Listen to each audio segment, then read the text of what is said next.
might want? What do you think politicians want? Did you know that Teresa May, when she announced that Gary McKinnon wouldn't be deported, changed the nature of the law, changed the actual letter of the British law in a way that means that a week previously, 2 Asian men who got deported wouldn't have been able to be deported. So she waited until the Asian men had been deported and then changed the law to keep Gary McKinnon here.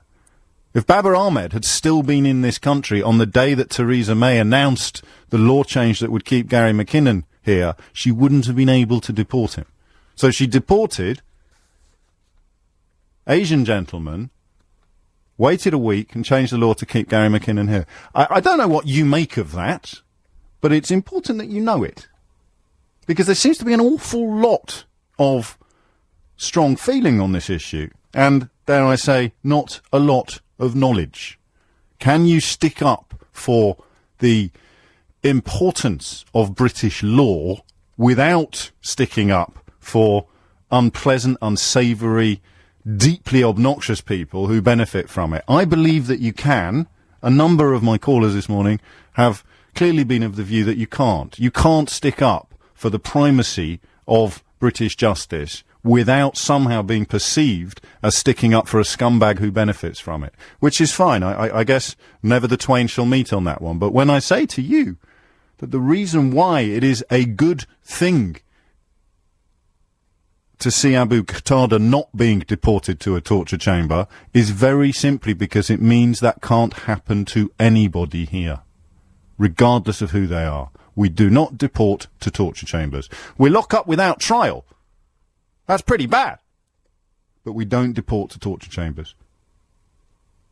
And if we do, then we do so in the knowledge that it's wrong. So it happens in these extraordinary and deeply unpleasant circumstances. One caller, Richard, suggesting that he thinks Abu Hamza will be tortured in America. I'd be amazed, given the attention that man has drawn, if he did. But if he was quieter on the radar, then it's perfectly possible that he might have been the victim of some of these tactics that belong in programmes like 24 and Homeland, but actually do happen on this planet and are done by our allies.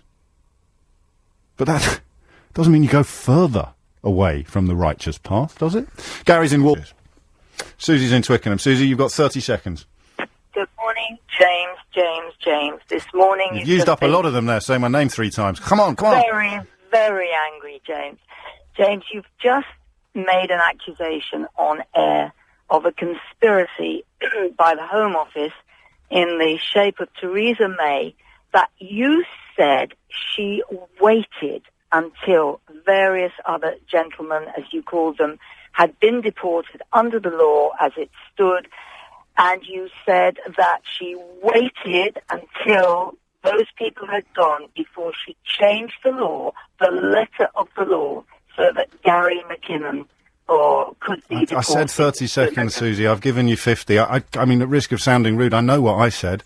And you remember it correctly. I mean, to allege a conspiracy, perhaps is to put words into my mouth, but to allege it was a coincidence, that would be even sillier, wouldn't it? A complete coincidence that 2 brown men get sent to America under a law that gets changed exactly a week later to allow a white man to stay? I don't know. Call it a conspiracy.